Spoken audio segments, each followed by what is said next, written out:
You know the tired Jesus, so you don't do it before you see the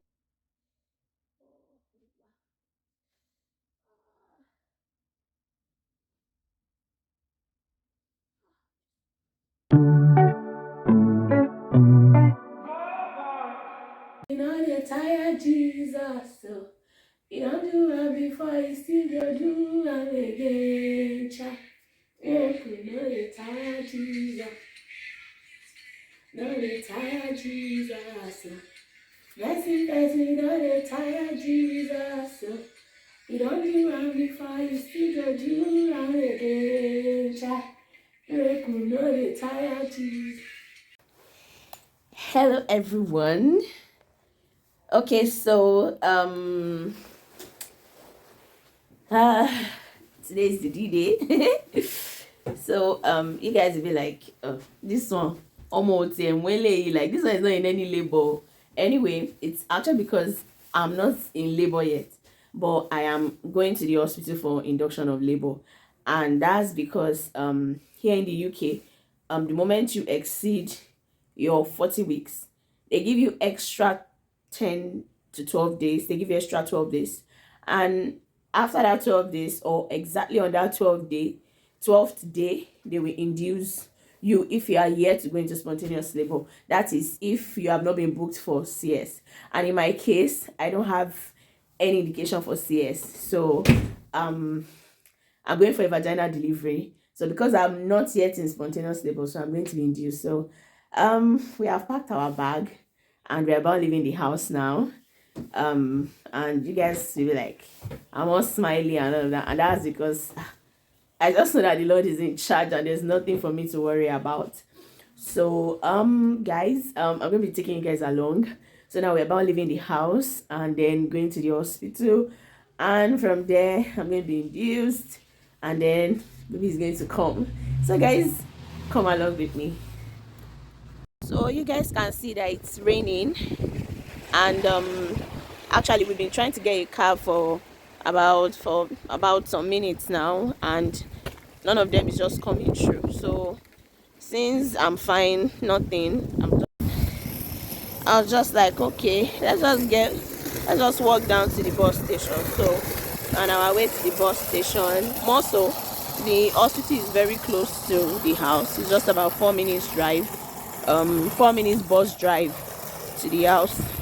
So we can easily I know you told your friend you're not okay. So guys, And tell me come what's wrong along and why you with never us to said the you felt hospital. that way. Cause you're trying to stay I'm strong crossing and in right fake now. a smile. And Thank you. Yeah. Okay.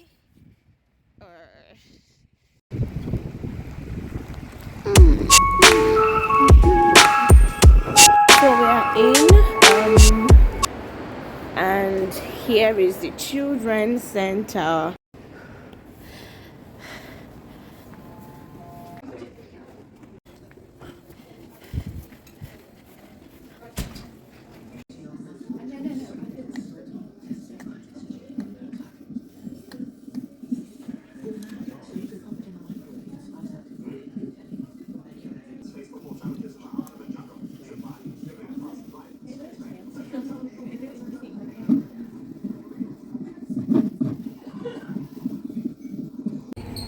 We are here in the lift going to the betting unit. So here we are at the betting unit. Just waiting to go occupy my bed. I'm waiting for the nurse. She wants to confirm my space and my bed before we go in. So we're just waiting here on this corridor. In front of the maternity ward, they are trying to sort out my space, but I was told to sit at the lounge. So this is the lounge. I'm just waiting here. As you can see on that oh, so as you can see, the betting unit and the maternity ward. So so we are still here after 4 hours. I've been in this hospital for over 4 hours. So the issue is, they said they are trying to get the bed. Then now they finally got a room for me, but they have to clean it. Then at some point, I think the nurses had to do changeover, but the whole story is that after 4 hours, I'm still in the reception or lounge waiting and all of that. But the good part was that anyway, I was very hungry. So I told them that I'm very hungry. Sha brought food for me. So this was what they brought for me anyways. This orange juice, this is yogurt, and this sandwich. Motijeton. I was so hungry, but I enjoyed the sha.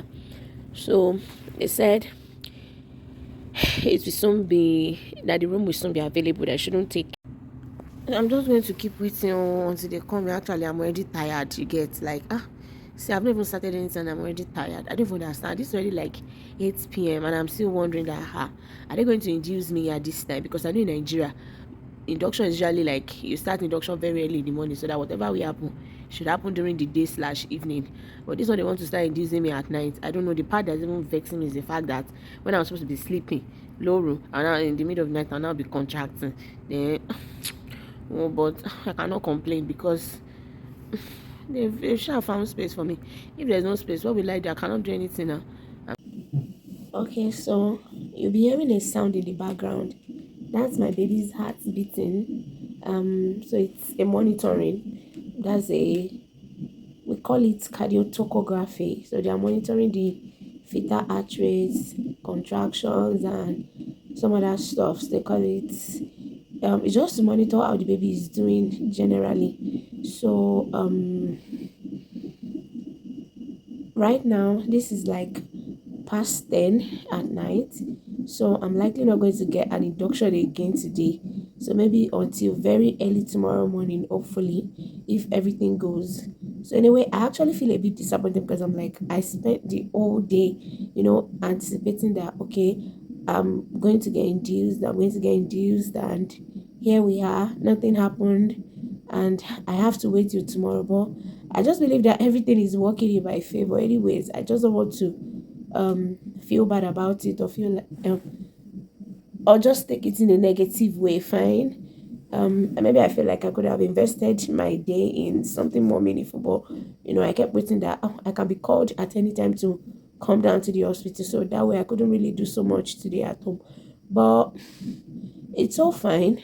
My husband just left the hospital because since I'm not going to be getting induced, there's really no need for him to stay over, and there's just a chair for him to sit on.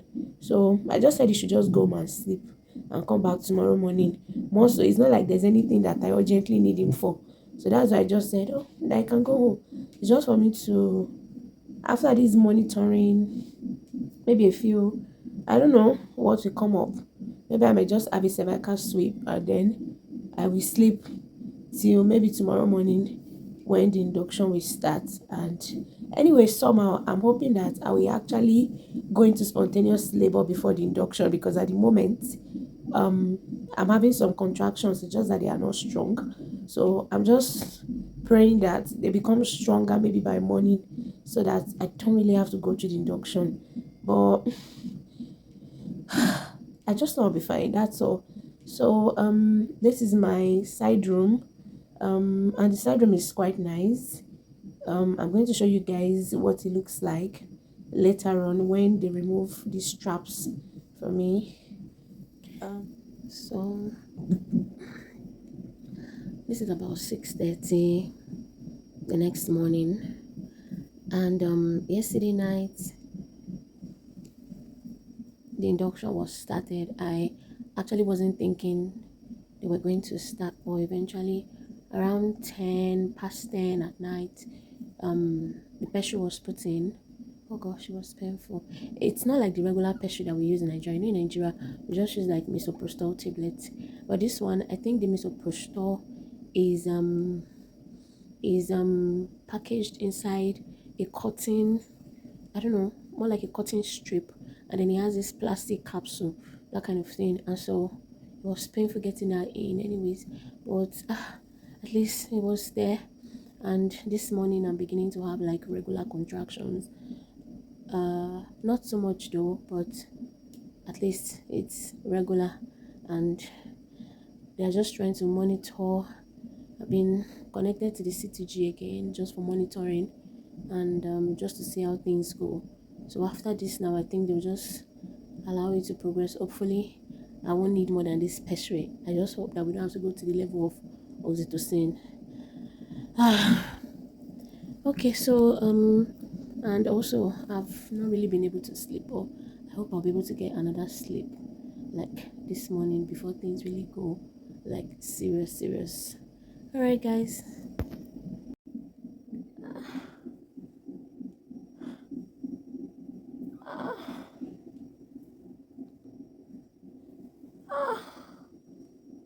God. Holy Jesus.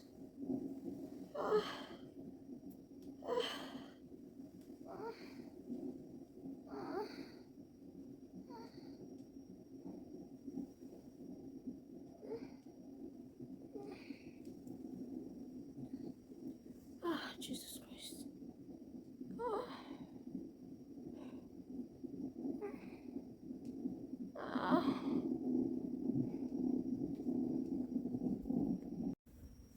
So today is day 2, and this is already like till 4 in the afternoon. So basically,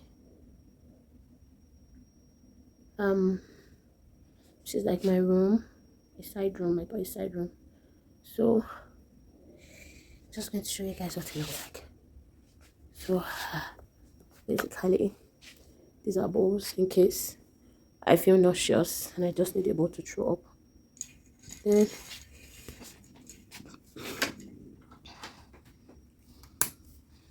so this is what the bathroom and the toilet looks like. So I can sit on that, take my bath, or I stand here, use the shower, take my bath, use the toilet, the sink, and all of that. So I basically have everything I need in this room. So so the contractions.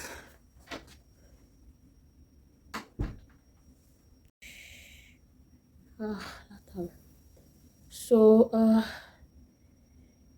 the contractions are getting stronger, and I had some analgesia in the morning. I took paracetamol and codeine, but the codeine made me so drowsy and nauseous, so I'm just trying to avoid it. So this afternoon, I just asked for only paracetamol just to relieve the back pain.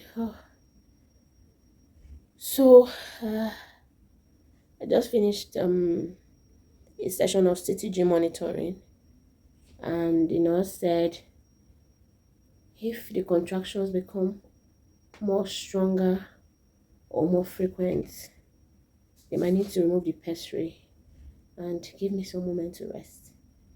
But for now, there's no need to remove it. I'm good, I'm fine. Oh, that they are getting the result they want. Okay, so that's it for now. At this point, the pain has become so excruciating. I was just struggling. Like I was practically struggling. The pain was really bad. I was just trying to take different positions to just say if there was any way I could get any relief, because at this point now I'm beginning to have very strong contractions, and gosh, it was really bad. And at some point I just couldn't bear it, and what you just saw me take was the analgesic the nurse spread for me. Initially I didn't want to use it. At some point when I couldn't bear the pain anymore, I just had to use it and just move on. Like I just need to get, like, it was really bad. I just really wish there was a way I could stop the pain. I just really wish there was a way I could just continue the whole process without the pain. It was really painful. Anything I did, the pain was not abating. I want to sleep, but the sleep was just not working. Nothing just seemed to be working, and it was I don't know, but when they say that labor is the worst pain of your life as a woman, I agree, because I've had a fracture before and it's not this bad. So, but anyways, at this point, just to continue. So here, my contractions have become stronger and I've been moved to the labor ward out of the maternity now. This is the room and everything is Yeah, set here in for the labor ward. delivery. I just been Here moved I from was maternity to talking to my delivery. husband, I think, Then yesterday I and was my so baby is still being Jesus. monitored, Just thank and God for that. just allowing the whole Like process to God tell me that it's continue. like this, And it wasn't bad anyways, at some point. I was They have to actually give really me hoping that I was like going to get some sleep at this morphine point, just to because keep the pain as down. at this Just be able time, to get some sleep. um the pain So had abated, can't say I've been and getting I better, was but I've been just sleeping. looking forward Nothing has to even been when is the painful. next thing, when is the next thing. And But I just got obviously, when the pain cyclophonia reduced, because I I think just my got an contractions too antiemetic kind because of I've been reduced throwing and up all. since But yesterday. at the end of the So that day, is just I what have didn't. me I think I just really stop wanted to sleep at this point because I've been besides throwing just up the the whole vomiting. day, in short, from the So previous day. So I've that's not even been like able to so really much is keep food happening. down. I was But that's tired. what I baby was says. sleepy. We have to Everything was go just on wrong with delivery me. bed And the last dose of and morphine I took had my not even bed has worn off. been So I'm so still the baby very should be over drowsy. I'm still feeling 7 to 8 months drowsy and still wanting to right now. sleep. So here, what I'm taking is what we call Entonox. Is actually a type of analgesia for labor, more like to help relieve the pain. I took so much of this, gosh. So here, I'm about to have my epidural because it was at this point, the after I was examined, the consultant was like, I need to have oxytocin, and I just told them I can't take oxytocin without a serious analgesia, and I was presented with two options, which was either to take morphine or to get an epidural. And we thought really hard about it, because the last morphine I took reduced my baby's respiratory rate, and his heart rate went down a little bit, and I just felt that okay, we're very close to delivery. I don't think it will make sense for me to take morphine at this point. And so I just had to ditch the morphine, and then I just went for the epidural because at that point, in short, I was not even looking for any analgesia that would just not take away the I wanted the pain gone. And when I just heard that I was going to have oxytocin, I said, it's not me that will take oxytocin like that without analgesia. So I insisted I wanted the epidural. And so I got it. Okay, so this is past 10 of the three, and we are the final phase of everything. Thank God. So what happened was that they actually do vagina examination every 4 hours. So they only examine your vagina every 4 hours. So the first time they examined, I was 2 cm. The next time they examined, I was 3. The next time they did, I was 45. The next time I was 7. The next time they did again, I was still 7. And that was when they made the decision to commence oxytocin. But I just couldn't deal with the pain. So at that point, I was already in so much pain, and I was like, I can't take oxytocin at this point without any major analgesia. And the only two options left is for me to either take a diamorphine or to go for an epidural. Now, taking diamorphine is a bit risky because I've taken 2 doses already, and it has affected my baby's respiration, his heart rate, and even his heart rate came down, and so I don't know if I want to risk that close to delivery. So the other option is the epidural. Now the problem with epidural is I won't feel any pain. So pushing is going to might likely be difficult, and that will result in probably having an instrumental vaginal delivery. That is, they will use either forceps or vacuum depending on the situation. So my husband and I thought about this so hard, but eventually we had to decide on taking an epidural when they told us that I need to have an oxytocin infusion. So here in this video, the anesthetist was actually performing the epidural. So after now, I was placed on oxytocin, and seriously, I can't feel anything, like no pain at all. I can move my legs and all of that, but I can't feel any pain for sensation at all from my pelvis down. So but suddenly they just woke me up. I think that was around past 9, and they wanted to check my observations, and it just turned out that my temperature was very high, about 38 degrees centigrade. And they were like, oh, what's going on and everything. So they had to quickly swing into action. They took my samples for blood culture, for blood count, and all of that. They gave me paracetamol. They started antibiotics, and the consultant gave me two options: that when he examines me, that if I'm fully dilated, then it means I will have to go ahead and deliver the baby. But if I am not fully dilated, then they will have to plan me for an emergency CS ASAP. So but thankfully he examined me, and he said my cervix was fully dilated, and that the baby said is so down, so I can go ahead and have this baby. So that's where we are right now. So I'm just waiting for this one R they call the passive R. So I'm just waiting for us to commence that, and that's where we are right now. And I just know that God that has brought me this far is able to take me all through to the end. So finally, um, we have come to the end of this journey. Ah, Lord, I'm so grateful. My midwife was amazing.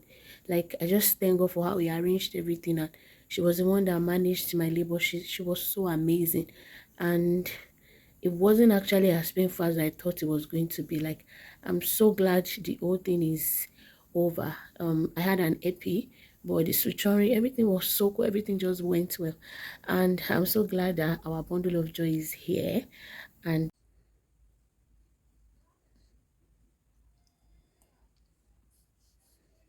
may we have been moved to another cubicle just for us to rest and for my observations to be checked, and after that we'll be going home when we are discharged.